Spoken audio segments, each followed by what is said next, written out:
Parang ano, baklaran lang dito. Divisor. Pinawag po, wala anak. Pinuha ko na. Wala na akong pera. Diyos ko ang tao dito. Oh, gulay. Oh, dito tapos na magtinda.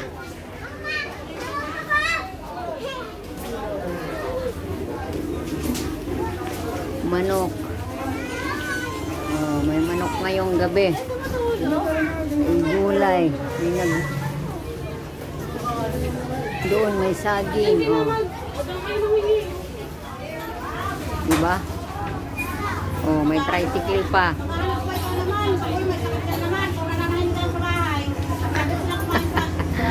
Diyos ko po, may mga isda doon, kumpul-kumpul. Diba? Parang nasa ano ka? Semi-divisoria.